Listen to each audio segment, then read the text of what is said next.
Assalamualaikum warahmatullahi wabarakatuh. Kami dari kelompok 11 akan mempresentasikan hasil diskusi kami tentang komparatif untuk pendekatan non-parametrik. Kami beranggotakan yang pertama Muhammad Mahruzaman, MPM 23810287, yang kedua Fazariga Deli Pratama, NPM 23810304, dan yang ketiga Ihsan Naufal Ali, NPM 23810285. Subpembahasan yang akan dibahas, yang pertama ada definisi, yang kedua ada syarat pengujian statistika non-parametrik, yang ketiga ada kelebihan dan kelemahan uji non-parametrik, yang keempat ada uji 1 sampel, dan yang terakhir adalah uji 2 sampel. Oke, langsung saja kita ke materinya. Definisi statistik parametrik yaitu hubungan dengan inferensi statistik yang membahas parameter-parameter populasi, jenis data interval atau rasio, distribusi data normal atau mendekati normal. Statistik non-parametrik yaitu inferensi statistik tidak membahas parameter-parameter populasi, jenis data nominal atau ordinal, distribusi data tidak diketahui atau tidak normal. Istilah non-parametrik sendiri pertama kali digunakan oleh Wolfowitz pada tahun 1942. Istilah lain yang sering digunakan antara lain distribution free statistic dan assumption free test. Dari istilah-istilah ini, dengan mudah terlihat bahwa metode statistik non-parametrik merupakan metode statistik yang dapat digunakan dengan mengabaikan segala asumsi yang melandasi metode statistik parametrik, terutama yang berkaitan dengan distribusi normal. Selanjutnya ada pengujian statistika non-parametrik dilakukan dengan syarat. Yang pertama, data nominal, ada atau tidak, mati atau hidup, dan lain-lain. Yang kedua, data ordinal, agak sakit, atau sembuh, sangat setuju, atau tidak setuju, dan lain-lain. Yang ketiga ada data interval dan rasio tidak normal. Kelebihan uji non-parametrik, yang pertama perhitungan sederhana dan cepat. Kita dapat berupa data kualitatif atau nominal atau ordinal. Yang ketiga distribusi data tidak harus normal. Kelemahan uji non-parametrik, tidak memanfaatkan semua informasi dari sampel atau tidak efisien. Dan kelemahan diperbaiki dengan menambah jumlah sampel penelitian.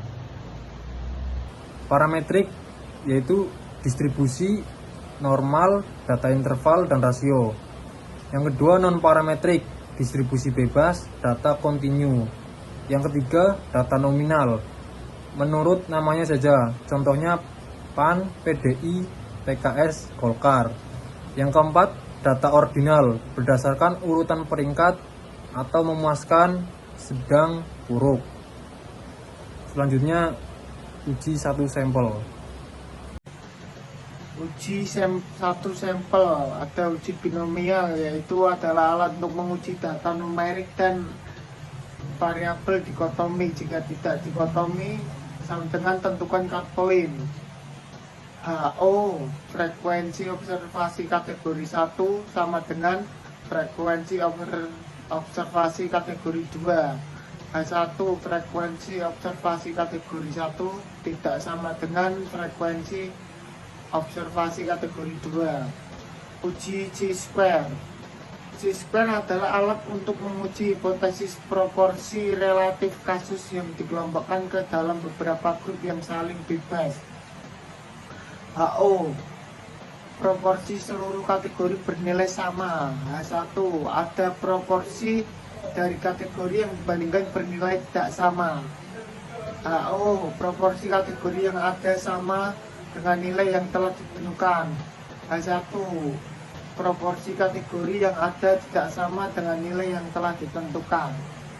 Ujiran, yaitu adalah alat untuk menguji keacakan urutan kejadian dari dua macam harga suatu variabel dikotomi.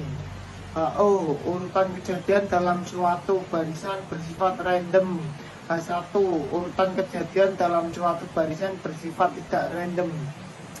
Uji Kolmogorov Smirnov adalah alat untuk menguji kesesuaian distribusi data dengan distribusi teoritis.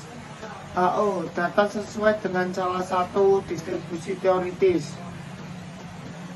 Atau data faktual sama dengan data teoritis. Satu, tidak sesuai dengan salah satu distribusi teoritis. Atau data faktual tidak sama dengan data teoritis. Uji dua sampel. Uji yang ada Mann-Whitney ada dua jenis, yaitu pertama alternatif lain uji dua sampel bebas. Yang kedua perhitungannya berdasarkan frekuensi yang teramati. Ya, ada contohnya dua. Yang pertama HO sama dengan dua sampel bebas berasal dari populasi yang identik atau mempunyai rata-rata yang sama. U sama dengan U. Yang kedua HI sama dengan dua sampel bebas berasal dari populasi perbedaan. Yang kedua uji Mann-Whitney, yaitu ada Z sama dengan U dikurangi U dibagi var U. U sama dengan N1 N2 tambah N1 tanda kurung N1 plus 1 dibagi 2. Yang kedua EO sama dengan NI N2. Yang contoh mata perusahaan besar diduga menerapkan diskriminasi pengajian alat atas gender. Yang kedua sebanyak 12 sampel dari antara karyawan dan gajinya ditunjukkan tabel berikut.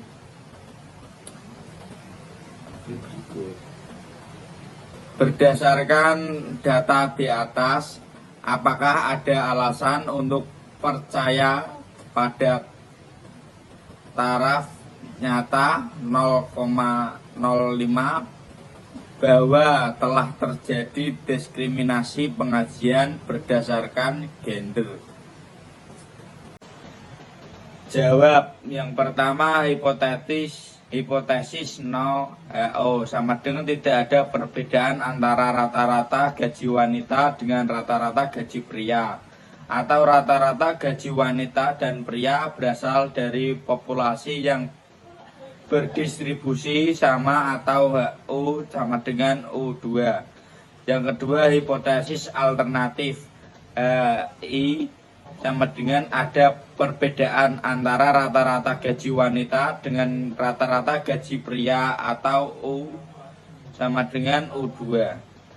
Yang ketiga A sama dengan 0,05. Yang keempat wilayah kritis adalah YO 0, atau Y bit Y 0,25 atau Z bit.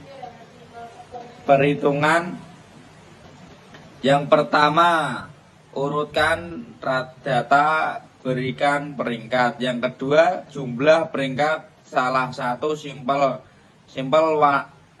wanita atau simpel pria. Yang ketiga, hitung nilai E, U, Y, dan Z.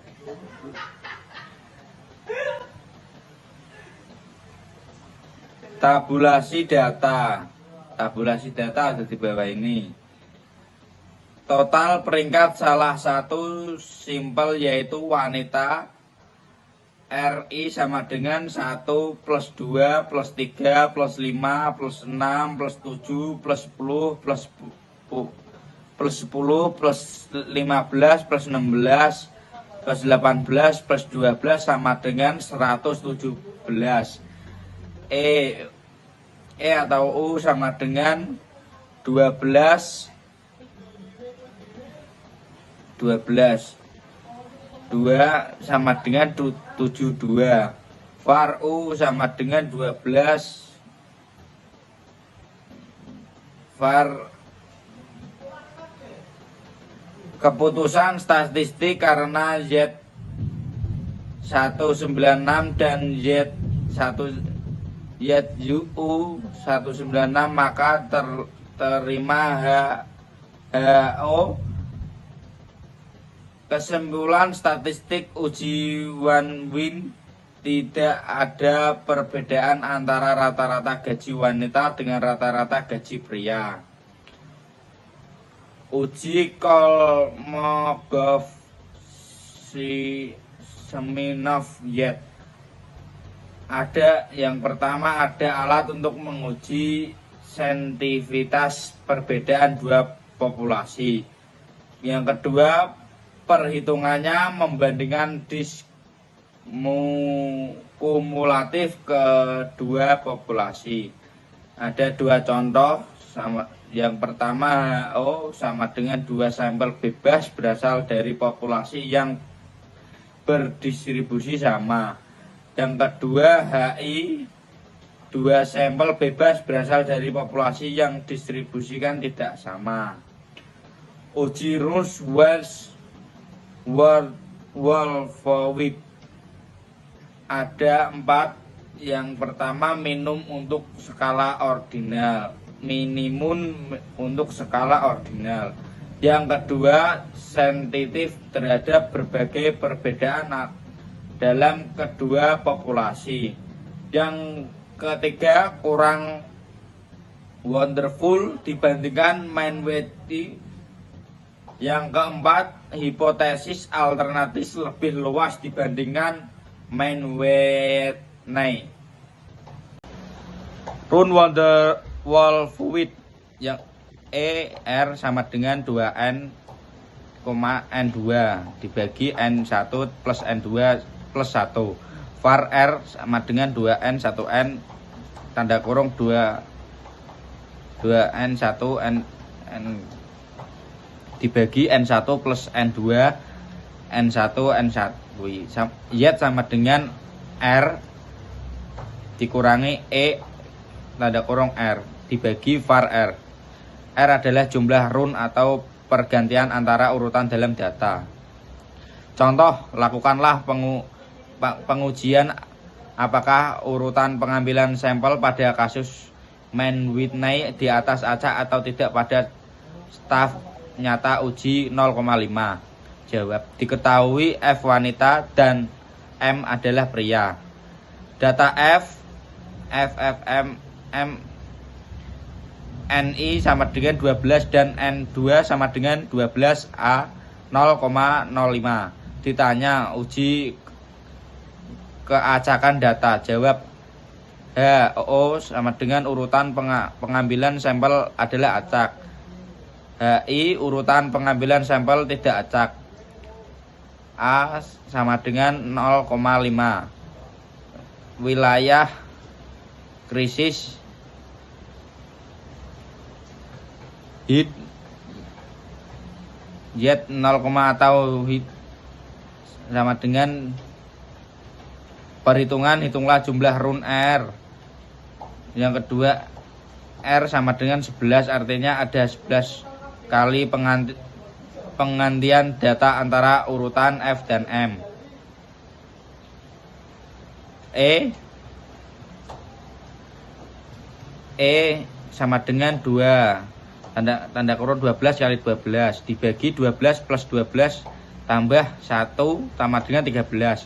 Var sama dengan 2 kali 12 dikali 2 kali 12 kali 12 diambil 12 dibagi 12 tambah 12 kuadrat 12 tambah 12 dibagi 1 sama dengan 5.7391. Z sama dengan 11 dikurangi 13 dibagi 5.739 sama dengan min 0,93. Simpulan analisis statistik karena Y tabel min 196 maka terima HO. Kesimpulan hasil penelitian urutan pengambilan sampel adalah acak. Wes, Des.